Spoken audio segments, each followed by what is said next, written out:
الحمد لله رب العالمين.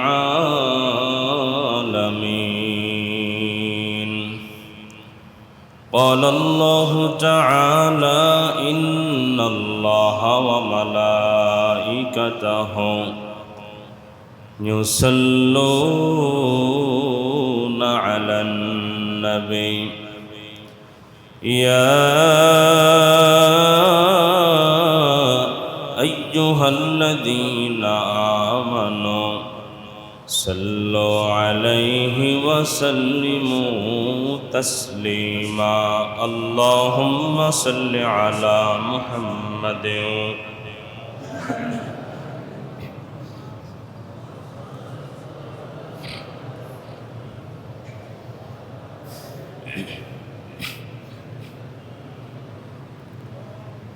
اللهم بارك على محمد وعلى آل محمد.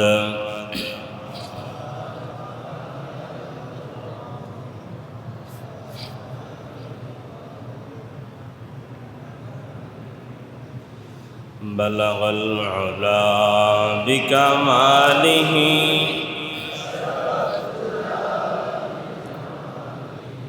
حسنت جميع خصاله.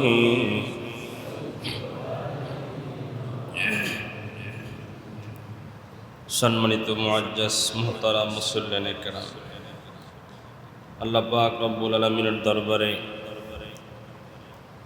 শুকরগুজার হই যে মহান রব্বুল ইজ্জত আমাদেরকে তার মহান হুকুম জুমার নামাজ আদায়ের জন্য মসজিদে আসার তৌফিক দান করেছেন। শুকরিয়া তার বলছি আলহামদুলিল্লাহ। নবীজির উপরে ভক্তি ভরে শ্রদ্ধার সাথে দরুদ শরীফ পড়ছি সাল্লাল্লাহু আলাইহি ওয়াসাল্লাম। আমরা বয়ান শুনতেছিলাম, যেই বান্দার মধ্যে 7টা কোয়ালিটি থাকবে, ওই 7 কোয়ালিটি বিশিষ্ট বান্দাদেরকে আল্লাহ পাক রব্বুল আলামিন পছন্দ করেন, ভালোবাসেন। তো এর মধ্যে মোটামুটি আমাদের শেষ হয়ে গেছে, বিস্তারিত কিছু কথা চলছিল। 2 নম্বর যেটা, 1 নম্বর হলো তাওবা। যখনই বান্দার থেকে কোনো অন্যায় হয়ে যাবে, গুনাহ হয়ে যাবে, মুমিন বান্দার যে বৈশিষ্ট্যগুলো আছে তার মধ্যে এটা একটা, ভুল হলেই সাথে সাথে তাওবা করবে। কার কাছে? গুনাহ হয়ে গেছে, বাস কোনো দেরি নেই, সাথে সাথে আল্লাহর কাছে তাওবা করা। হায় হায় আমি করলাম কি, আল্লাহ মালিক আমার ভুল হয়ে গেছে, বুঝতে পারি নাই, শয়তানের দোকায় পড়ে অন্যায় হয়ে গেছে, মালিক মাফ করে দে। কিতাবের মধ্যে আসছে গুনাহ করার পরের যে সময় তাওবা করার, এই সময়টা যার যত কম, তার তাওবা কবুল হতেও তত কম সময় লাগে। সুবহানাল্লাহ। ধরেন আপনি আজকে একটা অন্যায় করছেন, অন্যায় করার পরে আপনার এটা দিলের মধ্যে আঘাত লাগে নাই যে আমি এই ভুলটা করছি। আর স্বাভাবিকভাবেই আমরা তো ভুলকে এখন ভুল স্বীকার করি না, অন্যায়কে অন্যায় মনে করি না, জুলুম করছি এই জুলুমকে জুলুম মনে করি না। তো দেখা যায় যে 2-4-5 দিনে আমার মনে হয় নেই যে আমি এটা ভুল করছি, তো 2 দিন 4 দিন 5 দিন পরে গিয়া মনে হয়েছে যে এটা আমার ভুল। আর কিছু লোক আছে যে অন্যায় হয়ে গেছে সাথে সাথেই ওখান থেকে মুখ ফিরেই কয় হায় হায় এটা আমি কি করলাম, আমি না নামাজি মানুষ, আমি না পাঞ্জাবি পরনেওয়ালা মানুষ, আমার মুখে না দাড়ি আছে, আমার মাথায় না টুপি আছে, আমার দিলে না আল্লাহর কোরআন আছে, এটা আমার দ্বারা কিভাবে হলো? এই যে অন্তরের মধ্যে সাথে সাথে কাজ করছে। আল্লাহ পাক রব্বুল আলামিন বলেন, যেই বান্দার অন্তরে যত তাড়াতাড়ি গুনাহ করার অনুশোচনা আসবে, আমি আল্লাহ ওই বান্দাকে তত দ্রুত মাফ করে দিই। যেন তাওবা এটা মহৎ গুণ। তাওবা বলতে কি, নিজের ভুলকে ভুল মনে করা, আমি অন্যায় করছি এটাকে অন্যায় মনে করা, এটা একটা মহৎ গুণ। যে নিজের ভুলকে বুঝতে পারা, নিজে অন্যায় করার পরে অন্যায়টাকে বুঝতে পারা। আল্লাহ পাক আমাদেরকে যেন সব সময় ভুল হয়ে গেলে এই ভুলটাকে বোঝার তৌফিক দান করেন।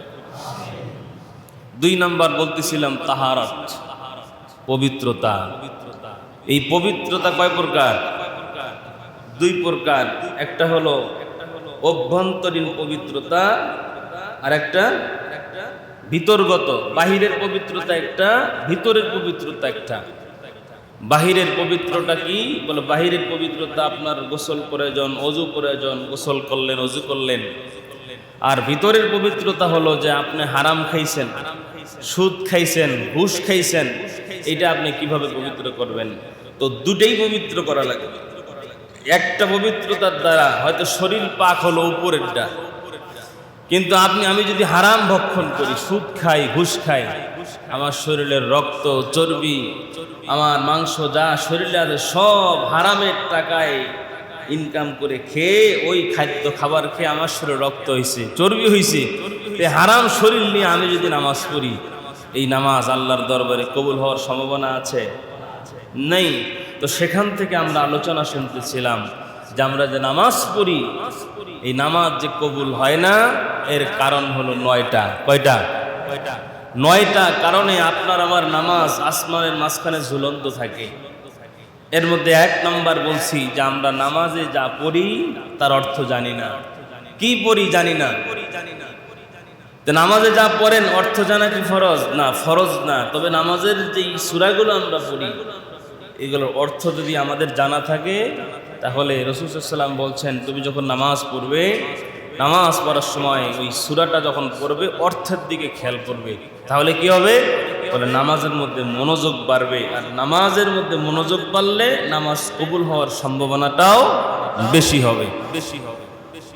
আর আমরা যে কোরআন নামাজের মধ্যে যা তেলাওয়াত করি, অর্থ জানি না। আমাদের বলেন তো অর্থ জানার দরকার আছে না নাই? এই যে কোরআন আল্লাহ পাক আমাদের কাছে নাজিল করেছেন, আমাদের কাছে নবীজির মাধ্যমে পাঠিয়েছেন। পৃথিবীর মধ্যে যত গ্রন্থ আছে, যত কিতাব আছে, যত ভাষা আছে, সব থেকে সহজ শিক্ষার নাম হলো কোরআন শিক্ষা। সুবহানাল্লাহ। সব থেকে সহজ হলো কোরআন বোঝা। বলতেন হুজুর কোরআন শরীফ তো অনেক কঠিন, এটা তো বুঝতেই পারি না, পড়তেই পারি না। অথচ আল্লাহ পাক বলছেন, আমার কথা হচ্ছে, আল্লাহ পাক রব্বুল আলামিন বলেন, ওয়ালাকাদ ইয়াসসারনাল কুরআনা লিযিকরি ফাহাল মিন মুদ্দাকির। দুনিয়ার মুসলমান ইমানদার আল্লাহর গোলাম, আল্লাহ পাক রব্বুল আলামিন বলেন, কে আছে আমার গোলাম কোরআন বুঝতে চায়? কে আছে কোরআন শিখতে চায়? কে বলেন? আল্লাহ বলেন, গোলাম কে আছো আমার কোরআন বুঝতে চাও, কোরআন শিখতে চাও? যে আমার কোরআন শিখতে চায়, যে আমার কোরআন বুঝতে চায়, আমি আল্লাহ তার জন্য কোরআনকে সহজ করে দিয়েছি। এখানে একটা কথা আছে, আল্লাহ বলছেন যে বুঝতে চায়, যে জানতে চায়, যে শিখতে চায়, আমি আল্লাহ তার জন্য সহজ করেছি। এই কোরআন আল্লাহ পাক আমাদের জন্য বড় সহজ করেছেন। এই যে কোরআন নাজিল হয়েছে, কোরআনের দাবি হলো 5টা। কয়টা? প্রত্যেক মুসলমানের কাছে কোরআনের হক 5টা, দাবি আছে 5টা। কোরআন প্রত্যেক মানুষের কাছে এই দাবিগুলো করেন। 1 নম্বর দাবি, ইকরা বিসমি রাব্বিকাল্লাযী খালাক। 1 নম্বর কোরআনের দাবি হলো যে প্রত্যেক মুসলমান কোরআন পড়বে, কোরআন পড়া শিখবে। কারণ নবীজি বলেন, যেই বান্দার অন্তরে কোরআন নাই সেটা একটা শূন্য ঘর। শূন্য ঘর, উজাড় গৃহ, যার কলবের মধ্যে কোরআন নাই। তো 1 নম্বর কোরআন দাবি করে, এই দুনিয়ার মুসলমান তোমরা আমাকে শিখো, কোরআন পড়ো। 2 নম্বর যখন কোরআন আমরা পড়লাম, 1 নম্বর কোরআন যখন পড়লাম, 2 নম্বরে কোরআনটাকে বোঝার জন্য চেষ্টা করা লাগবে। কোরআন বলে আমাকে পড়া শিখেছ, এখন আমাকে বোঝার চেষ্টা করো। যখন বুঝ হয়ে গেছে, বুঝলাম, তো এখন কোরআন বলে পড়ছো, বুঝছো, এখন ওই অনুযায়ী আমল করো। 1 নম্বর পড়লাম, 2 নম্বর অর্থ বুঝলাম, 3 নম্বর আমল শুরু করলাম। কোরআন এবার ডাক দে বলে, আল্লাহর গোলাম নিজে আমল করছো, শুধু নিজে আমল করলে হবে না। 4 নম্বর নিজে আমল করো এবং অপরকে তুমি দাওয়াত দিয়া তাকেও কোরআনের পথে চালানোর জন্য চেষ্টা করো, মুজাহাদা করো। বাল্লিগু আন্নি ওয়ালাউ আয়া, নিজে যখন শিখছো, নিজে যা জানছো এটা অপরকে জানাও। তো কোরআনের 4 নম্বর দাবি হলো শুধু নিজে আমল করলে হবে না, অন্যকে দাওয়াত দেওয়া লাগবে। নিজে সৎ পথে চলার চেষ্টা করো হে মুমিন, অপরকেও সৎ পথে চালানোর জন্য চেষ্টা করা কোরআনের 4 নম্বর দাবি। 5 নম্বর দাবি, কোরআন বলে 1 নম্বর পড়েছ, 2 নম্বর বুঝেছ, 3 নম্বর আমলও শুরু করেছ, 4 নম্বর মানুষদেরকে দাওয়াত দিয়ে সমবেত করেছ। এবার 5 নম্বরের দাবি হলো আমি আল্লাহর কোরআনের আইনগুলো এই জমিনের মধ্যে চেষ্টা করার জন্য সকলেই মিলে আন্দোলন করা লাগবে। 1 নম্বর কোরআন বলে আমাকে পড়ো, 2 নম্বর আমাকে বোঝো, 3 নম্বর আমল করো, 4 নম্বর শুধু একলা আমল করলে হবে না, তুমি নিজে আমল করো এবং অন্যকে তোমার এই আমলে সমবেত করো। ওয়াতাসিমু বিহাবলিল্লাহি জামিআন ওয়ালা তাফাররাকু, আল্লাহ বলেন সকলে দলবদ্ধ হবে, একসঙ্গে থাকো, পৃথক হইও না, কারণ যখন পৃথক হইবা তখনই তোমার উপরে বিপদ চলে আসবে। ঠিক কিনা বলেন? আল্লাহ পাক বলতেছেন সমবেত হও। আল্লাহর কোরআন বলে 5 নম্বরের দাবি, যখন সমবেত হইছো এখন দাবি হলো আমার আইনগুলো জমিনে প্রতিষ্ঠার জন্য আন্দোলন করা। কোরআনের আইন জমিনে প্রতিষ্ঠার জন্য আন্দোলন করা প্রত্যেক মুসলমানের জন্য ফরজ। কথা বলেন ঠিক কিনা? আমরা মনে করি যে কোরআনের আইন প্রতিষ্ঠার জন্য আন্দোলন করা লাগবে কেন? যে আল্লাহ বলছেন আকিমুস সালাহ, নামাজ কায়েম করো, আকিমুস সালাত বলছেন কে? যে আল্লাহ বলছেন আকিমুস সালাত, নামাজ কায়েম করো, আল্লাহ বলার কারণেই তো ফরজ হয়। আল্লাহ যা নির্দেশ দেন, আদেশ দেন, ওটাই ফরজ হয়। যেই মালিক বলছেন আকিমুস সালাহ, নামাজ কায়েম করো, ওই আল্লাহ বলছেন আকিমুদ্দিন, দিন প্রতিষ্ঠা করো। নামাজ যেমন ফরজ, রোজা যেমন ফরজ, হজ যেমন ফরজ, যাকাত যেমন ফরজ, আল্লাহর জমিনে আল্লাহর আইন, আল্লাহর কোরআন প্রতিষ্ঠা করাও সেমন ফরজ। কথা বলেন ঠিক কিনা? এই জন্য এই জমিনে কোরআন যাতে প্রতিষ্ঠা হয়, এই জমিনে কোরআন প্রতিষ্ঠা হলে লাভ কি আর ক্ষতি কি? এই যে আমরা গণতন্ত্র, আমাদের বাংলাদেশ গণতন্ত্র, এই গণতন্ত্র আর খেলাফতের মধ্যে পার্থক্যটা কি? বলে সমাজে রাষ্ট্রে যদি কোরআন বিজয় হয় এমপি লাগবে না। কি লাগবে না? কথা বুঝেন? যদি কোরআন রাষ্ট্রে কায়েম হয় এমপি লাগবে না, সংসদ লাগবে না। কেন? সংসদ কেন আর এমপি কেন? আইন প্রণয়নের জন্য, আইন পাশ করার জন্যই তো এমপিটা সংসদে যায়। ঠিক কিনা বলেন? আর আইন আর পাশ হবে কি? আল্লাহর কোরআন তো আইন সব দেওয়া আছে, দেশ কিভাবে পরিচালিত হবে সব দেয়া আছে। নতুন করে আইন আর পাশ করাও লাগবে না, এমপিও লাগবে না। গণতন্ত্র যারা লালন করে তারা কোরআনের রাষ্ট্র কায়েম চায় না, এ কারণেই যে যদি কোরআন কায়েম হয় আমাদের খাওয়া বন্ধ হয়ে যাবে।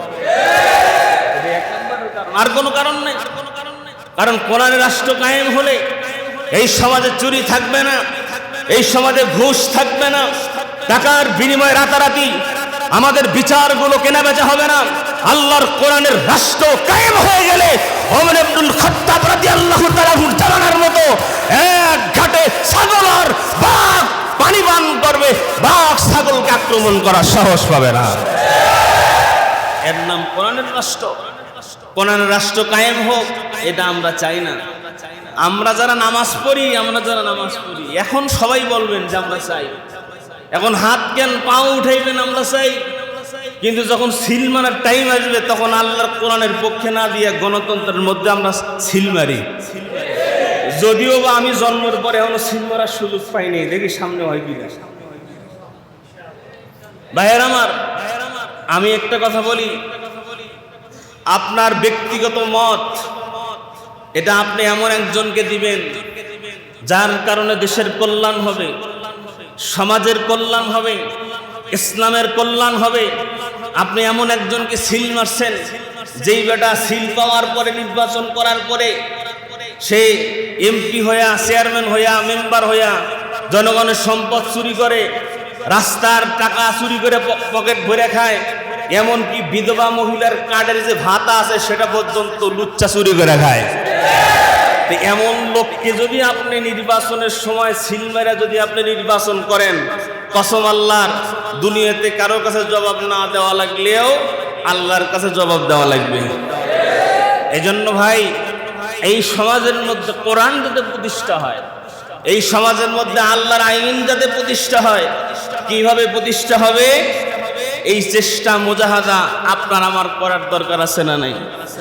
করতে হবে। কারণ আমি মুমিন, আমি মুসলমান, আল্লাহর কোরআন আমি পড়ব, আল্লাহর কোরআন আমি বুঝবো, আল্লাহর কোরআন দিয়ে আমার পরিবার চালানোর চেষ্টা করব এবং অন্যকেও দাওয়াত দিব। এবং আল্লাহর কোরআন সমাজে যাতে প্রতিষ্ঠা হয়, এই সমাজের প্রত্যেকটা মানুষ যাতে আল্লাহর কোরআন দ্বারা পরিচালিত হতে পারে। আর আল্লাহর কোরআন যদি বিজয় হয়, প্রতিষ্ঠা হয়, এই সমাজে কোনো ধর্ষণ, ঘুষ, হত্যা, রাহাজানি, কোনো অন্যায়, অবিচার, দুর্নীতি থাকবে না। ঠিক না বল? কারণ আল্লাহ রসুল সাল্লাল্লাহু আলাইহি ওয়াসাল্লামের কথা আমি আপনাদেরকে বলেছিলাম যে আল্লাহ রসুল সাল্লাল্লাহু আলাইহি ওয়াসাল্লাম কয়েকটা ধাপে চেষ্টা করেছিলেন সমাজ থেকে দুর্নীতি বন্ধ করার। আল্লাহর নবী এমন একটা সময়ে সমাজে ভূমিষ্ঠ হয়েছেন, জন্মগ্রহণ করেছেন, যেই সময়ের মানুষগুলো এমন কোনো অন্যায় জুলুম নাই যা তারা করতো না। ঠিক না বলেন? আল্লাহর নবী যখন বুঝবান হলেন, তখন দেখলেন সমাজের মধ্যে এমন কোনো অন্যায়, অবিচার, দুর্নীতি, অনাচার, অন্ধকার নাই যেটা সমাজে নাই।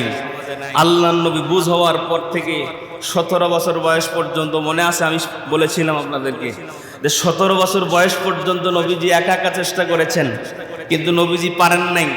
17 বছর বয়সে গিয়ে একটা সংগঠন করেছিলেন, যেই সংগঠনটার নাম হলো হিলফুল ফুজুল।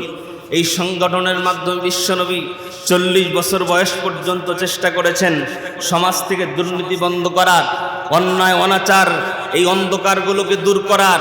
কিন্তু নবীজি 40 বছর বয়স পর্যন্ত চেষ্টা করার পরেও এই সমাজ থেকে একটা অন্যায় নবীজি মুছে ফেলতে পারে। তাহলে একটু একটু বোঝার চেষ্টা করেন যে নবীজি বুঝ হওয়ার পর থেকে 17 বছর বয়স পর্যন্ত চেষ্টা করেছেন। 17 বছর বয়স থেকে 40 বছর বয়স পর্যন্ত বিশ্বনবী দলবদ্ধভাবে সাংগঠনিক মাধ্যমে চেষ্টা করেছেন। এরপরেও নবীজি পারেন। আল্লাহর নবী চিন্তায় মগ্ন হয়ে হেরা গুহায় চলে গেছেন। ওই হেরা গুহার মধ্যে আল্লাহ পাক রব্বুল আলামিন জিবরাইলকে বলেন, এই জিবরাইল, যাও আমার নবীজির চিন্তার অবসান ঘটিয়ে আমার দোস্তের প্রতি তুমি কোরআনুল কারীম নাজিল করে দাও। জোরে বলেন সুবহানাল্লাহ। ওই হেরা গুহার মধ্যে জিবরাইল নবীজির কাছে কোরআন নিয়ে আসলেন। 23 বছরে পুরা কোরআন নাজিল হলো। যখন যতটুকু প্রয়োজন নবীজির কাছে জিবরাইলের মাধ্যমে আল্লাহ তাআলা কোরআন নাজিল করেছেন। আর নবীজি প্রত্যেকটা কোরআনের আয়াত, প্রত্যেকটা বিধান এই 23 বছরে গোটা জিন্দিগিতে যে কোরআন নাজিল হয়েছে, এই 23 বছরে এই প্রত্যেকটা আয়াত জমিনের মধ্যে প্রতিষ্ঠা করেছেন, যার বদৌলতে আল্লাহ পাক রব্বুল আলামিন কোরআন দ্বারা এই সমাজ, রাষ্ট্র পরিচালনা করার কারণে এই 23 বছরে সমস্ত অন্ধকারকে দূর করে দিয়ে আমার আল্লাহ দানবতাকে মুক্তি দিয়া, দানবতার পরিবর্তে এই সমাজ আমার আল্লাহ মানবতা প্রতিষ্ঠা করে দিয়েছিলেন। ঠিক না বলেন? দুনিয়ার মুসলমান নবীজি চেষ্টা করছেন 40 বছর বয়স পর্যন্ত, কিন্তু অন্ধকার দূর হয় নাই, দুর্নীতি বন্ধ হয়নি, অন্যায়, অনাচার, দুর্নীতি কিছুই বন্ধ হয় নাই। কিন্তু নবীজি যখন কোরআন দিয়ে রাষ্ট্র পরিচালনা শুরু করেছেন, এই 23 বছরে যখন কোরআনের রাষ্ট্র কায়েম হয়ে গেছে, এই সমাজ থেকে সমস্ত অন্ধকারগুলো দূর হয়ে গেছে এবং এই সমাজের মধ্যে আমার আল্লাহ দানবতাকে মুক্তি দিয়া, দানবতাকে হটায় আমার আল্লাহ মানবতা, ওই অন্ধকার সমাজকে আমার আল্লাহ আলোকিত সমাজ বানায় দিয়েছিলেন। কোনো সন্দেহ আছে? এই সমাজকে বলা হয় খয়রুল কুরুনের সমাজ। দুনিয়ার মুসলমান আজও আমাদের এই বাংলাদেশে, আমি তো মাঝে মাঝে বলি, আচ্ছা বলেন তো আমাদের বাংলাদেশে মসজিদ কম না বেশি? সবাই বলেন কম না বেশি? মাদ্রাসা কম না বেশি? ওলামায়ে কেরাম কম না বেশি? তাবলিগ জামাতের মেহনত কম না বেশি? এই যে আমাদের সমাজে এত সব কিছু তো বেশি, এগুলো ভালো না খারাপ? মাদ্রাসা বেশিও ভালো না খারাপ? মসজিদ বেশি ভালো না খারাপ? ওলামায়ে কেরাম সমাজে বেশি ভালো না খারাপ? এবার বলেন তো আমাদের সমাজে গুনাহ কম না বেশি? এখন উপলব্ধি করে, মাদ্রাসা যদি বেশি হয়, মসজিদ যদি বেশি হয়, মুসল্লি যদি বেশি হয়, আলেম যদি বেশি হয়, তাবলিগ জামাতের লোক যদি বেশি হয়, এদের মেহনত যদি বেশি হয়, গুনাহ কমার কথা না বাড়ার কথা? তাবলিগ জামাতের মেহনত বেশি, মসজিদ বেশি, মাদ্রাসা বেশি, গুনাহ তো কমার কথা ছিল, তো কমেই না, বরং দিন যত যায় নিত্য নতুন গুনাহরও আবিষ্কার হয়। কথা বলে না, ঠিক না বেঠিক? গুনাহ তো হয়ই হয় নতুন নতুন, আবার যেগুলো পুরান আছে ওগুলো এখন আপডেট হয়। কথা কন না, ঠিক না বেঠিক? গুনাহ এমন ভাবে দিন যাচ্ছে, কমার কথা ছিল কিন্তু বাড়তেছে। কিন্তু আসলে গুনাহ যে কমার কথা, এটা তো কমে না, বরঞ্চ বাড়ে। এর অনেকগুলো কারণ আছে, লম্বা আলোচনা। এর মধ্যে মোট কারণ হলো এই সমাজের আমরা যারা মানুষ আছি, আমরা কোরআন দ্বারা পরিচালিত হচ্ছি না। কথা বলেন ঠিক না ঠিক?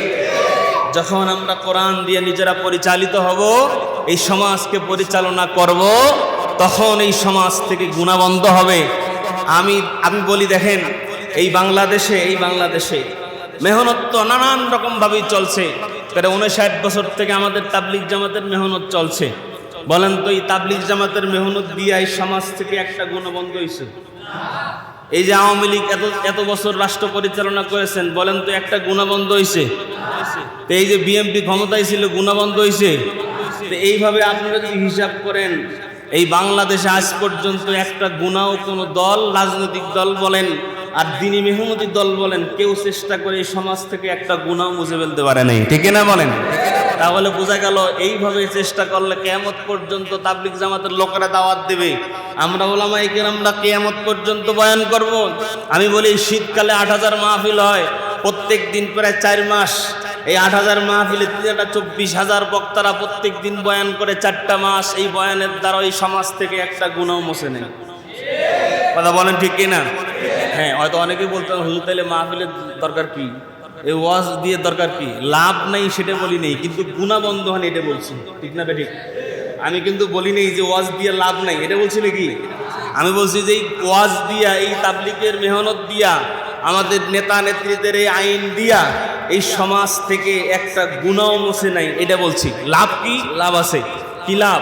বয়ান দিয়ে লাভ কি? বলে এই বয়ানের দ্বারা অনেক দাড়ি ছাড়া লোক বয়ান শুনে দাড়ি রাখছে। কথা কন না, ঠিক না ঠিক? অনেক বেনামাজি লোক বেনামাজির কবরের শাস্তি, জাহান্নামের বর্ণনা শোনার পরে তারা অনেকে আছে নামাজ ধরছে। ঠিক না ঠিক? অনেক বেপর্দা নারীরা পর্দার বয়ান শুনে, বেপর্দা নারীর শাস্তির বর্ণনাগুলো শুনে, বয়ান শুনে অনেক মায়েরা পর্দায় ঢুকেছে। ঠিক না ঠিক? অনেক ভাইয়েরা আছেন এই কোরআনের গুরুত্ব বুঝাইতে গিয়ে, এলেমের গুরুত্বের বয়ানগুলো শুনে শুনে নিজের সন্তানদেরকে মাদ্রাসায় দিয়ে আলেম বানায় আছে। ঠিক না ঠিক? বয়ানের দরকার আছে। আমি বলছি, বয়ান দিয়ে লাভ আছে, কিন্তু বয়ান দিয়ে সমাজ থেকে একটা গুনাহ মুছে নাই। এই সমাজ থেকে বয়ানের, আমাকে চুরির বয়ান করি না, করিনি?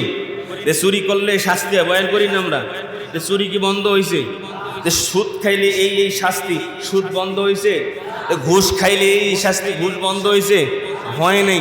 এগুলো ওয়াজের দ্বারা হবে না ভাই। বা এগুলো কি দিয়ে হবে? বলে এই সমাজ থেকে দুর্নীতি, অন্যায়, অনাচার, গুনাহগুলো বন্ধ হবে তখন আল্লাহর কোরআনের রাজ এই দেশে কায়েম হবে যখন। কথা বলেন ঠিক না ঠিক? বলে কেমনে?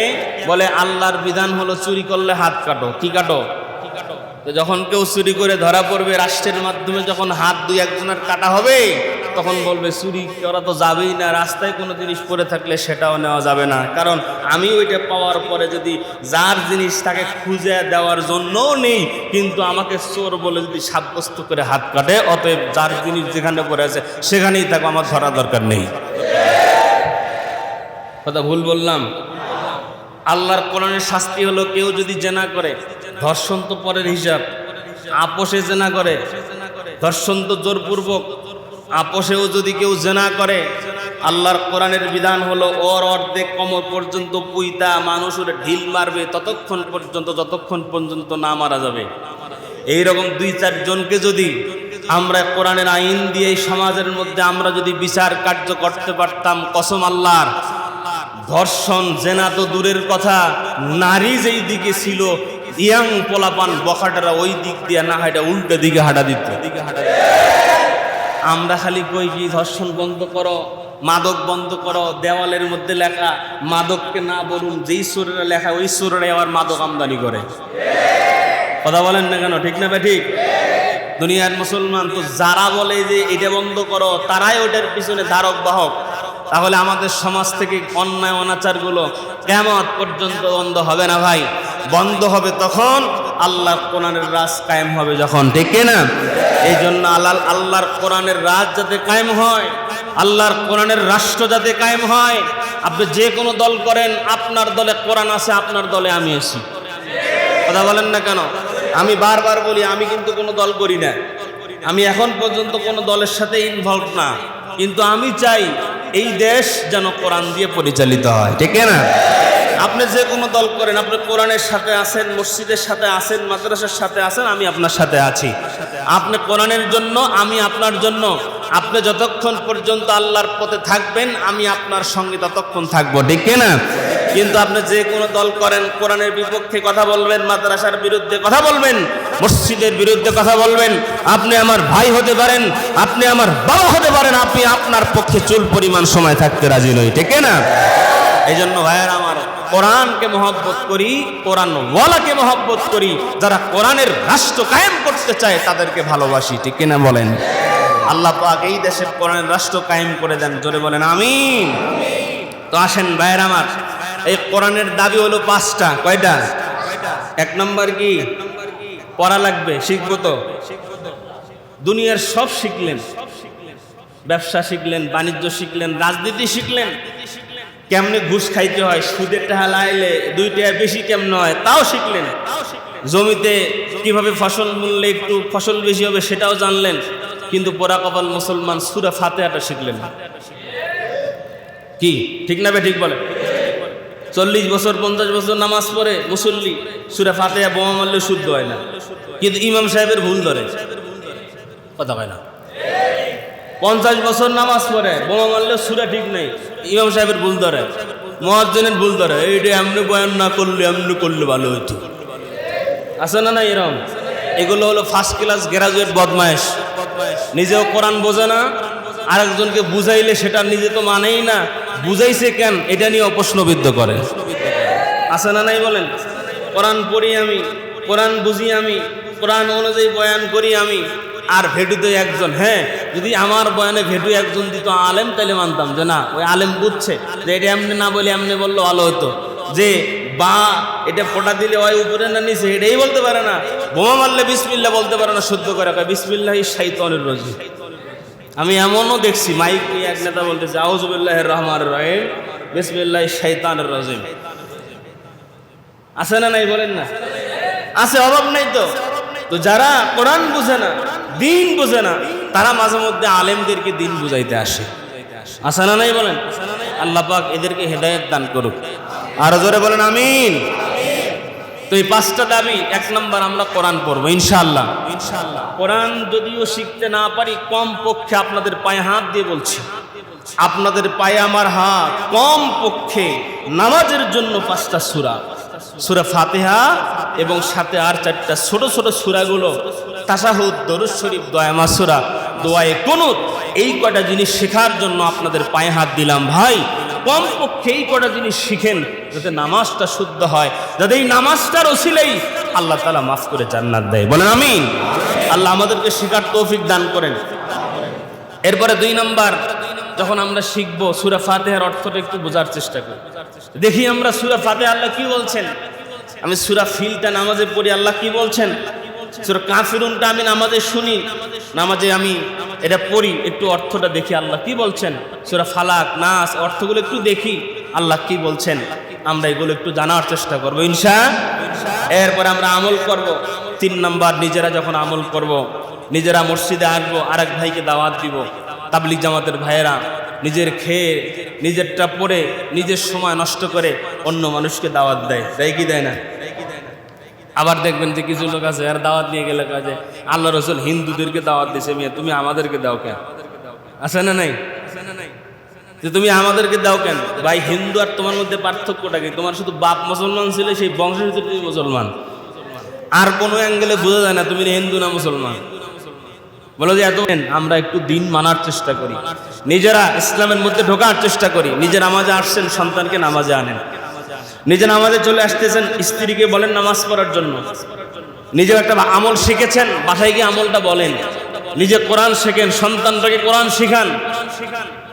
আমাদের পরবর্তী প্রজন্মরা যদি কোরআন না শিখে, কোরআন না বুঝে, এমনি তো দিন যত যাচ্ছে, বর্তমান আমাদের ছেলেপেলেগুলোকে মানুষ করা কঠিন হয়ে যাচ্ছে। দিন যত যাচ্ছে উচ্ছৃঙ্খল হচ্ছে, দিন যত যাচ্ছে এ জাতি এ দেশ ধ্বংসের দিকে যাচ্ছে। এজন্য ভাই আমরা দিনকে আমাদের ভিতরে আনার চেষ্টা করি, কোরআনকে আমরা আমাদের ভিতরে আনার চেষ্টা করি, পরিবারের মধ্যে আনার চেষ্টা করি। প্রত্যেকটা জায়গায় সমাধান যদি আমরা পেতে চাই, আল্লাহর কোরআনের বিকল্প কোনো কিছু নাই। কোরআন এমন একটা মেডিসিন, এই কোরআন যার সঙ্গে লাগবে সে দামি হয়ে যাবে, ঠিক কিনা বলেন? কোরআনের সংস্পর্শে যে আসবে সেই দামি হয়ে যাবে। আমি তো বলেছিলাম যে কোরআন যার সংস্পর্শে আসছে সব দামি হয়ে গেছে। একটা রিহাল কোরআনের সংস্পর্শে আসার কারণে এই কাঠের টুকরোটার দাম বাড়ছে। কোরআন দিয়ে একটা কাপড় দিয়ে কোরআনকে ঢেকে রাখা হয়। এই জুজদানটা পলেস্টার কাপড়, কোরআনের সাথে থাকার কারণে এই জুজদানটার দাম এত বেড়ে যায়, মাটিতে পড়ে গেলে এই কাপড়টা নিয়ে চুমা খায়, ঠিক কিনা বলেন? যেই মাসে কোরআন নাজিল হয়েছে ওই মাসের দাম বেড়ে গেছে রমজান মাস। যেই রাতে কোরআন নাজিল হয়েছে কদরের রাত, ওই রাত হাজার মাসের থেকে উত্তম হয়ে গেছে। যেই নবীর প্রতি কোরআন নাজিল হয়েছে ওই নবীও সর্বশ্রেষ্ঠ নবী হয়ে গেছে, ঠিক না বলেন? আপনি আমি যদি কোরআনের সংস্পর্শে আসতে পারি, কোরআন দিয়া আমি আমার জীবন পরিচালিত করতে পারি, কোরআন দিয়া আমি আমার সমাজ আমার পরিবারকে চালাতে পারি, যারাই কোরআন দিয়ে পরিচালিত হবে, কোরআনের সংস্পর্শে আসবে, আল্লাহ পৃথিবীর মধ্যে সব থেকে দামি মানুষ তাকে বানায় দেবে। এই জন্য আমরা কোরআন বোঝার চেষ্টা করবো ইনশাআল্লাহ। আর কোরআনের রাস, কোরআনের আইন যাতে সমাজে প্রতিষ্ঠা হয়, এই জন্য আমরা আন্দোলন করবো ইনশাআল্লাহ। তো নামাজ কবুল না হওয়ার কয় কারণ? 9 কারণ। কয় কারণ? এর মধ্যে 1 নাম্বার কোরআন আমরা পড়তে জানি না, 2 নাম্বার হলো আমরা অর্থ জানি না। ভাইরা আমার, এরপরে বলছি পবিত্রতার অভাব। কিসের অভাব? পবিত্রতার অভাব। অভ্যন্তরীণ পবিত্রতা, আমাদের বহিরাগত পবিত্রতা, ভিতরের পবিত্রতা, এই দুইটাই আমাদের প্রয়োজন। আল্লাহ আমাদেরকে তৌফিক দান করেন, বলেন আমিন। এরপরে আসেন হালাল খাবারের অভাব। কিসের অভাব?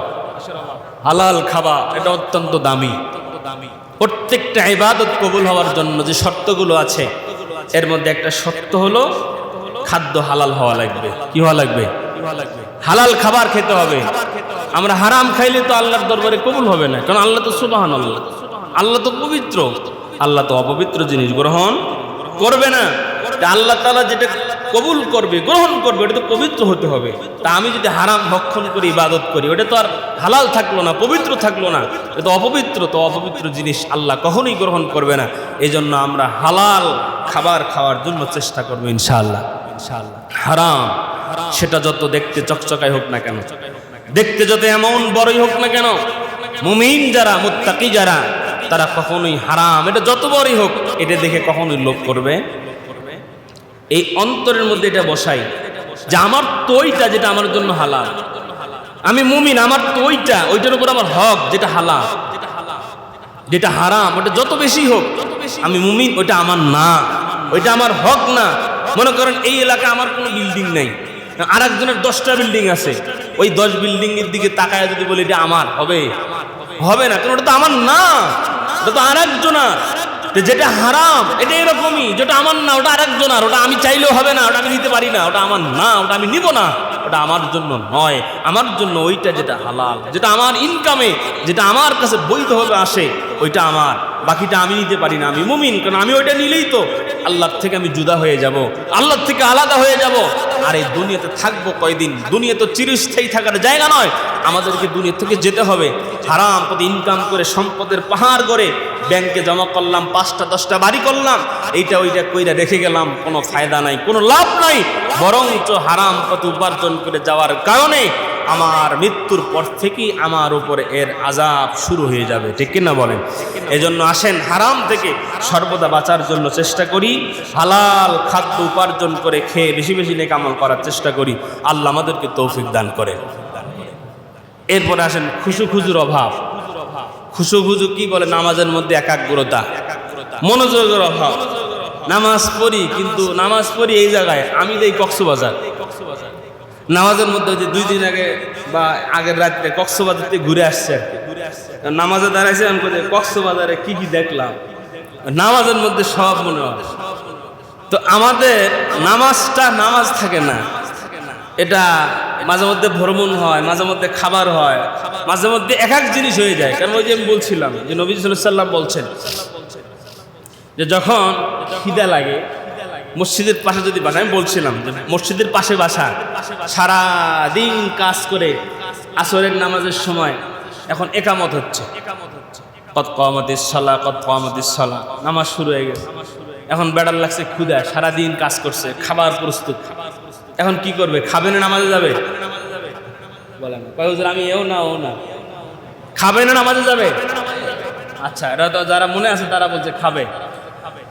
তো রাসূল বলেন যে খাবার যদি প্রস্তুত থাকে, নামাজ যদি দাঁড়িয়ে যায়, যদি তোমার ক্ষুধা বেশি লাগে তুমি আগে খাও। সুবহানাল্লাহ বলবেন না? নামাজ কত বড় ইবাদত, এটা কত গুরুত্বপূর্ণ ইবাদত। অন্য হাদিসে নবীজি বলছেন কেমন গুরুত্বপূর্ণ, বলে এক নারী গর্ভপাত হবে, বাচ্চা জন্ম দিবে, বলে বাচ্চা অর্ধেক বের হয়েছে, অর্ধেক এখনো ভিতরে আছে, এমন অবস্থায়ও সে যেন নামাজ পড়ে। আল্লাহু আকবার বলেন। তাকে নামাজ পড়তে হবে না, নবীজি গুরুত্ব বুঝিয়েছেন যে নামাজটা কত গুরুত্বপূর্ণ, যে এই সময়ও যেন নামাজ কাজা না হয়। তাহলে দেখেন, অথচ ক্ষুধা লাগছে, খাবার প্রস্তুত, নবীজি বলেন আগে খাও পরে নামাজ পড়ো। প্রসাবের চাপ আসছে, ইস্তেঞ্জার হাজত হয়েছে, বলে আপনি আসছেন দেখেন যে নামাজ শুরু হয়ে গেছে, বলে প্রসাবের চাপ আছে, আমি তাহলে কি নামাজ পড়বো আগে? অজু যেহেতু আসে না প্রসাব করবো, নবীজি বলেন আগে প্রসাব করো, ইস্তেঞ্জার হাজত আগে তুমি কমপ্লিট করো, এরপরে নামাজে দাঁড়াও। দেখেন কেন? বলে এই বান্দা ক্ষুধা অবস্থায় যদি নামাজে দাঁড়ায়, এখন আল্লাহু আকবার বলছে, বলে যে ইমাম সাহেব যদি সূরা কাউসারও ধরে, এরপরে মনে হবে সূরা ইয়াসিন ধরছে, যে নামাজ শেষ হয় না কেন, আমার ক্ষুধা লাগছে, যে এই সুন্দর সুন্দর এই গরম ভাত দেখলাম, ছোট মাছের চচ্চড়ি দেখলাম, গরম ভাতের সাথে আবার দেখলাম টাকি মাছের ভর্তা। তো এইভাবে খাবারগুলো যদি স্মরণ হয়, আর আল্লাহ পাকের ফেরেশতারা যদি ভিডিও ক্যামেরা দিয়ে রেকর্ড করে, দেখবে যে বান্দার তো নামাজ নাই, রুকুর মাঝখানে টাকি ভর্তা, সেজদার মাঝখানে মাছের চচ্চড়ি, তা আল্লাহ যদি এইভাবে ভিডিও করে, দেখা যায় নামাজ নাই, পুরা নামাজ খাবার হয়ে গেছে। কথা বলেন ঠিক না ঠিক? আর আল্লাহ রাসূল বলেন এই বান্দা যদি খাবার খেয়ে নামাজে যায়, বলে খাবার খাবে, এক লোকমা খাবার দিবে মুখের ভিতরে, আর তাড়াতাড়ি খাবে, আর বলবে নামাজটা ধরা যায় এক রাকাত হইলেও তাড়াতাড়ি খা। এই যে বান্দা তাড়াহুড়ো করে খাবে, লোকমাগুলো মুখের মধ্যে দিবে, খাবার খেয়ে দৌড় দিয়ে মসজিদে আসবে, আমি আল্লাহর ফেরেশতারা ভিডিও ক্যামেরা দিয়ে দেখবে যে বান্দার খাবার নাই, প্রত্যেক লোকমার ফাঁকে ফাঁকে আমার বান্দা নামাজের কথা বলেছে। সুবহানাল্লাহ। যে বান্দার খাবারের নামাজ থাকে না, বলে এই বান্দার ভিতরে যে নামাজের জজবা, এই জজবাটা তো আমি আল্লাহ বেশি পছন্দ করি। আপনাদের ঘটনা বলছিলাম না যে এক বুজুর্গ নামাজে আসছে আসরের সময়, তো নামাজের টাইম চেঞ্জ হয়ে গেছে, আগে ছিল হলো 4:45, এখন হয়েছে 5টায়। এই নামাজ যে চেঞ্জ হয়েছে তো জানে না, যে উনি তো ওই নামাজের হিসেব মতোই আসছে, আইসা দেখে যে নামাজ আগেই হয়ে গেছে। এখন তো নামাজ না পড়ার কারণে যারা তাকবীরুলের সাথে নামাজ পড়ে, প্রত্যেক নামাজ যারা তাকবীরুলের সাথে পড়ে, জামাতের সাথে নামাজ ছুটে গেলে তাদের অনেক কষ্ট হয়। তো নামাজ যখন ছুটে গেছে, উনি বলছেন, কি হয়ে গেল, এটা আফসোস করছেন। তো আর এক বুজুর্গ এটা টের পাইছেন, উনি নামাজ পড়ে বেরোইছেন। তো উনি বলতেছে, ভাই কি ব্যাপার? কয় আমি তো নামাজ পাইলাম না, নামাজ টাইম শেষ হয়ে গেল, তো মনে ছিল না। তো বলো ভাই ঠিক আছে, আমি তো জামাতের সাথে নামাজ পড়লাম, তুমি আমার জামাতের সবটা নাও, আর তুমি যে ওই যে বললা তুমি জামাত পাও নাই, ওই শব্দটা আমারে দিয়ে দাও। সুবহানাল্লাহ বলেন। তখন উনি আবার উল্টা বলতেছে, মিয়া জীবনে তো আফসোস ইবাদতের জন্য কোনোদিন করতে পারি নাই, জীবনে একদিন আফসোস করলাম, শব্দ করলাম, এটাও আপনারা দিলে আমার থাকে কি? সুবহানাল্লাহ বলতেন না? তো এই যে নামাজের বা ইবাদতের একটা আফসোস না করার, টাইম মতো না করার একটা আফসোস, লালসা, এটা আল্লাহর কাছে অনেক প্রিয়। কেন? আল্লাহ বলছেন ফাস্তাবিকুল খায়রাত, কল্যাণের দিকে যখন বান্দা প্রতিযোগিতা করে, ইহরিস আলা মা ইয়ানফাউকা ওয়াস্তাইন বিল্লাহি ওয়ালা তাজাজ। নবীজি বলছেন ভালো কাজের দিকে লালায়িত হও, ভালো জিনিস দেখলে লোভ করো। এই লোভ, এই লালসাটা আল্লাহর কাছে অনেক পছন্দের। সুবহানাল্লাহ বলেন, আরো জোরে বলেন না সুবহানাল্লাহ। কেমন দেখেন, আমাদের এক আকাবির, উনি নামাজ আদায় করতেন। তো নামাজ আদায় করতেন এক কামার, লম্বা ঘটনা আমি শর্টকাটে বলি। তো এই কামার উনি এই দৃশ্যটা দেখতেন যে ওই আল্লাহওয়ালা বুজুর্গ মানুষ রাত্রিবেলা দীর্ঘ টাইম তার উপরে ছাদ আছে 2 তালা, ওই বাঁশ দিয়ে সুন্দর করে করে ওখানে নামাজের জন্য জায়গা বানিয়েছেন। তো সেখানে রাত্রি ইবাদত করে। আর এই কামার সারাদিন লোহা পিটায় আসে, শরীর দুর্বল, সে দেখে দেখে চিন্তা করে আর বলে, আল্লাহ আমি যদি একটু সময় পাইতাম, আমি তো তার মধ্যে সেজদা করতে পারতাম। মালিক আমার মনে চায় আপনাকে সেজদা দিব, আমার মনে চায় লং টাইম আমি দাঁড়িয়ে থাকবো নামাজে, আমার মনে চায় রুকুতে গিয়ে লম্বা টাইম থাকবো, আমার মনে চায় আমি সেজদায় গিয়ে লম্বা টাইম থাকবো। কিন্তু মালিক সারাদিন আমি লোহা পিটায়া, আমি দা বানাই, বডি বানাই, আমি তো সারাদিন কাজ করে ক্লান্ত হই, আমার মনটা চাইলেও আমি তো তার মতো নামাজ পড়তে পারি না। দুনিয়ার মুসলমান, এই আল্লাহওয়ালা বুজুর্গের ইন্তেকাল হয়ে গেল, এই কামারের ইন্তেকাল হয়ে গেল, এবং এই কিছুদিন আগে এই বুজুর্গের ইন্তেকাল হয়ে গেল। এখন এই দুইজনের কবর কোনো না কোনোভাবেই ক্রমাগতভাবেই পাশাপাশি পড়ে গেছে। জোরে বলেন না সুবহানাল্লাহ। এই কামার আর এই আল্লাহওয়ালা বুজুর্গের কবর একসঙ্গে। আর এক বুজুর্গ রাত্রিবেলা একদিন স্বপ্নে দেখে এই বুজুর্গকে এখন ডাক দিয়ে বলতেছেন, এই বুজুর্গের নাম হলো আব্দুল্লাহ ইবনে মুবারক রাহমাতুল্লাহ আলাইহি, ইমাম বুখারীর ওস্তাদ ছিলেন। জোরে বলেন সুবহানাল্লাহ। আমরা যে বুখারী শরীফের কথা বলি, এই বুখারী শরীফের যিনি ওস্তাদ ছিলেন ইসমাইল বুখারী রাহমাতুল্লাহ আলাইহি, ওনার ওস্তাদ আব্দুল্লাহ ইবনে মুবারক রাহমাতুল্লাহ আলাইহি। তো উনি স্বপ্ন যোগে দেখতেছেন ওই কবরস্থান। তো স্বপ্নের মাধ্যমে জিজ্ঞাসা করছেন যে আল্লাহ পাক আপনাকে কবরের মধ্যে কি সম্মান দিয়েছেন, কি হালতে রেখেছেন? তখন তিনি বলেন যে আল্লাহ পাক তো আমাকে অনেক সম্মান দিয়েছেন, তবে আমার কবরের পাশে একটা কবর আছে, কামারের কবর, আল্লাহ তাকে যে মর্যাদা দিয়েছেন আমাকে অত মর্যাদা দেয় নাই। সুবহানাল্লাহ বলেন। তো যাক, লম্বা কথা, পরে এই খোঁজ খবর করে দেখছেন যতগুলো কারণ পাইছেন তার মধ্যে একটা কারণ হলো সে ওই যে উনি নামাজ পড়তেন আর এখান থেকে উনি লোভ করতেন, কিন্তু পড়তে পারতেন না। অন্তরের মধ্যে আক্ষেপ ছিল যে ভালো কাজ করতে পারছে না, সে পারতো, এই যে তার মধ্যে একটা লোভ ছিল, এই লোভটা আল্লাহর কাছে অনেক পছন্দের ছিল। যদি বলেন সুবহানাল্লাহ।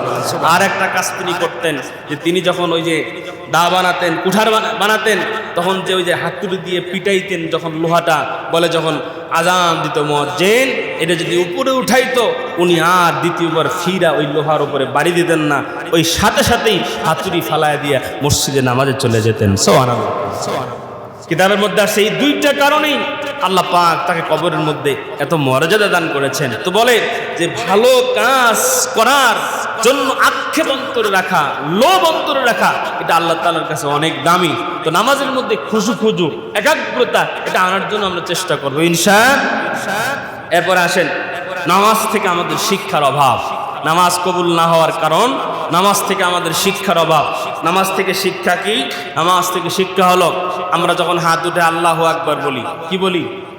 প্রথমে তো আল্লাহু আকবার বলি, যে আল্লাহু আকবার বলি। আল্লাহু আকবার শব্দের অর্থ কি? আল্লাহ সবচাইতে বড়, আল্লাহ সর্বশ্রেষ্ঠ, আল্লাহ সবচাইতে বড়, আল্লাহর উপরে কেউ নাই। এটা নামাজে যেমন বলি, এটা নামাজের বাহিরেও আমাদের ঠিক রাখা দরকার। কথা বলেন ঠিক না ঠিক? যে আল্লাহকে যখন আমরা মসজিদে যেভাবে আল্লাহু আকবার বলে আল্লাহকে সর্বশ্রেষ্ঠ ঘোষণা দিয়েছি, আল্লাহ সবার উপরে এটা ঘোষণা দিয়েছি, এটা মসজিদের বাহিরেও যেন আমরা ঠিক রাখি। এখন মসজিদের বাহিরে গিয়ে আমরা যদি আল্লাহকে ভুলে যাই, তাহলে আমাদের এই নামাজ দিয়ে কোনো ফায়দা হলো না, ঠিক কিনা বলেন? এরপর শর্টকাটে বলছি, এরপরে নামাজের মধ্যে এই যে আমরা এত লোক মসজিদে আসছি, বলেন তো এখানে বিএনপির লোক আছে না নাই? জামাতের লোক আছে না নাই? তাবলিগের লোক আছে না নাই? শর্মানের লোক আছে না নাই? আওয়ামী লীগও আছে না নাই? আছে। তো সব দলের লোক আমরা এখানে আসি। আচ্ছা বলেন তো, কাতার সোজা করে যখন দাঁড়াবো তখন আমরা বলবো না যে বেটা আওয়ামী লীগ তুই পিছের কাতারে যা? বিএনপির লোক বলবে না জামাতের লোক তুমি পিছে যাও? জামাতের লোক বলবে না বিএনপির লোক তুমি অন্য কাতারে যাও? এমন কোনো নিয়ম আছে? তার মানে বোঝা গেল মসজিদে কোনো দলাদলি, বলেন না, মসজিদে কোনো দলাদলি।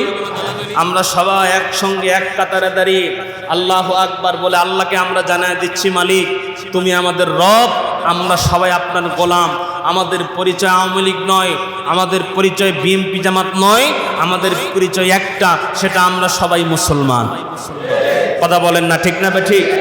এই যে আমাদের মসজিদের মধ্যে যেমন দলাদলি নেই, ইসলামের ক্ষেত্রে মনে রাখবেন, ইসলামের ক্ষেত্রে, কোরআনের ক্ষেত্রে, আল্লাহ রাসূলের ক্ষেত্রে যখন কোনো ইস্যু এই বাংলাদেশে আসে, এই নামাজ থেকে শিক্ষাটা আমরা যদি গ্রহণ করতাম, নামাজে আমরা সব দল ভুলে এক কাতারে সামিল হয়ে যখন আমরা নামাজে দাঁড়াই মুসলমানের পরিচয়ে, আমরা যদি বাংলাদেশে যখন কোন ইস্যু আসে, আল্লাহর নবীকে যখন কেউ গালি দেয়, কোরআনকে নিয়ে ব্যঙ্গ করে, এই মুসলমানের পরিচয় আমরা সমস্ত মুসলমান এক কাতারে দাঁড়ালে আমার বাবার ইসলাম বিদ্বেষীরা বঙ্গোপসাগরে ভেসে যেত, ঠিক কিনা বলেন? কিন্তু আমরা এটা পারি না। আমরা কি করি? মসজিদ থেকে বাইর হয়ে যার দলের লোক সে দল ভাগ করে নিয়ে চলে যায়। কথা বলেন ঠিক না ঠিক? এই যে সামান্য দেখেন কত বড় মর্মান্তিক দুর্ঘটনা ঘটলো, এই যে আপনাদের এই উত্তরা দিয়ে বাড়িতে এই মাইলস্টোন কলেজে, এখানে এই দুর্ঘটনা ঘটছে, এখানেও দলের লোকেরা ব্যানার নিয়ে গেছে। কথা কয় না? এখানেও ব্যানার দেখাতে হবে যে এটা আমার দল, এটা অমুক ব্যানারের। কেন ভাই ব্যানার সব জায়গায় দেখাতে হবে কেন? আমরা ব্যানার দেখানোর জন্য পাগল, সবাই সমবেত হবে কাজ করতে রাজি নই, ঠিক কিনা বলেন? আমাদের সকলকে এক কাতারে সামিল হতে হবে, দল মত নির্বিশেষে ভালো কাজে যখন যেতে হবে সবাই মিলে কাজ করবে, তাহলে দেশ আগে বাড়বে। এটা তো মুসলমানদের শিক্ষা। এই কথাটাই আল্লাহ পাক আমাদেরকে বলছেন, নামাজ যেমন কোনো তোমাদের দলাদলি নাই, মসজিদের বাহিরেও দলাদলি, ব্যক্তিগত দল করে সমস্যা নাই, ইসলামের ইস্যুতে তোমাদের এক কাতারে সামিল হতে হবে। প্রত্যেকটা মুসলমান যদি আমরা ইসলামের ইস্যুতে এক কাতারে আসতাম, ইসলাম সর্বক্ষণ বিজয়ী থাকতো, ঠিক কিনা বলেন? এরপরে আসেন, আমাদের নামাজ আমাদেরকে এটা শেখাচ্ছে যে মসজিদে যেমন দলাদলি নাই, মসজিদের বাহিরেও ইসলামের ক্ষেত্রে দলাদলি করা যাবে না। এবার পরের শিক্ষা হচ্ছে যে ইমাম যা করে মুসল্লিও তাই করে মসজিদে, ঠিক না ভাই? ঠিক। ইমাম যখন রুকুতে যায় মুসল্লি তখন শেষ দেয় না রুকুতে? ইমাম রুকুতে মুসল্লিও রুকুতে, ইমাম দাঁড়ানো মুসল্লিও দাঁড়ানো, ইমাম সালাম ফিরাইলে মুসল্লি সালাম ফিরায়, এর আগে সালাম ফিরানোর সুযোগ নেই। তাহলে বোঝা গেল ইমামকে মান্য করা, নেতাকে মান্য করা এটা নামাজের একটা শিক্ষা। কথা বলেন ঠিক না ভাই? ঠিক। আমরা যেমন নেতাকে মান্য করি, ইমামকে মান্য করি, নামাজের সময় যেভাবে ফলো করি, প্রত্যেকটা গোত্র প্রত্যেকটা সমাজ যদি একজন ন্যায়পরায়ণ নেতাকে তারা যদি যোগ্য জায়গায় বসায়া ওই নেতাকে যদি অনুসরণ করতে পারত, এই সমাজের মানুষগুলো লাইন হয়ে চলতো, গোমরাহ হতো না। কথা বলেন ঠিক না ভাই? ঠিক। এই জন্য নেতাকে মান্য করার যে একটা কোয়ালিটি নামাজ শিখায়, এটা আমাদেরকে শেখা দরকার। ইমামকে আমরা নামাজে যেমন ফলো করি, এই সমাজের মধ্যে আমি কমপক্ষে বলতে পারি যে প্রত্যেকটা মসজিদের ইমাম প্রত্যেকটা মহল্লার মধ্যে সব থেকে সতর্কতা অবলম্বন করে চলে। কি বলেন? ইমাম সাহেবরা, মুয়াজ্জিন সাহেবরা, একজন মাদ্রাসার ওস্তাদ, তিনি যতটুকু সতর্ক হয়ে চলেন, অন্য মানুষ এতটা সতর্ক হয়ে চলে না ভাই, এটা 100%। মানে আমি চেষ্টা করি যে আমার একটা চলাফেরায় যেন মানুষ ভুল ধরতে না পারে, আমার স্ত্রীকে নিয়ে বাইরে যাব এইটা নিয়ে যেন কেউ কথা না বলতে পারে, আমি নামাজ পড়াবো এটা নিয়ে যেন কেউ কথা বলতে না পারে, আমি দাওয়াতে যাব এটা নিয়ে যেন কেউ কথা না বলতে, প্রত্যেকটা কাজে সতর্কতা অবলম্বন করা, যেটা আমার কোনো সমালোচনা সমাজের মানুষ করতে না পারে। ইমাম যেভাবে চলে, প্রত্যেকটা মানুষ যদি সতর্কতার সাথে চলতো, ইমামকে ফলো করত, এই মানুষ আজকে মানুষে রূপান্তরিত হতো, ঠিক কিনা? কিন্তু না, আমরা তা তো চলি না, বরঞ্চ যাকে ফলো করার কথা ছিল তাকে ফলো না করে তার সমালোচনা করি। কথা ঠিক কিনা? আল্লাহ পাক আমাদেরকে বুঝ দান করেন, জোরে বলেন আমিন। শেষ নামাজ থেকে শিক্ষা হলো, মসজিদে যা চলে না বাহিরে তা চালানো যাবে না। মসজিদে গান চলে না, মসজিদে বিড়ি চলে না, মসজিদে ইয়াবা চলে না, মসজিদে সুদ চলে না, ঘুষ চলে না, এক কথায় মসজিদে অন্যায় কোনো জিনিস চলে না, ঠিক কিনা? তো মুসলমান যেমন অন্যায় সব কিছু বাহিরে রেখে মসজিদে এসে নামাজ পড়ে, নামাজ শিখাচ্ছে, মসজিদে যেমন কোনো অন্যায় চলে না, এই নামাজি মসজিদের বাহিরেও কোনো অন্যায় কাজ করবি না। নামাজ থেকে শিক্ষা গ্রহণ যদি আমরা করতে পারতাম, নামাজ আসমানে ঝুলন্ত থাকতো না, নামাজ আল্লাহর দরবারে চলে যেত। আর নামাজ আল্লাহর দরবারে যখন চলে যেত, ইন্নাস সালাতা তানহা আনিল ফাহশাই ওয়াল মুনকার, এই নামাজ আমাকে অশ্লীলতা, অসৎ কর্ম, অন্যায় অপরাধ, জুলুম, নির্যাতন, যত রকমের অপরাধ আছে সমস্ত অপরাধ থেকে নামাজ আমাকে হেফাজতে রাখতো, ঠিক কিনা বলেন? আল্লাহ পাক রব্বুল আলামিন নামাজকে পরিপূর্ণভাবে আমাদেরকে আদায় করার তৌফিক দান করেন, জোরে বলেন আমিন।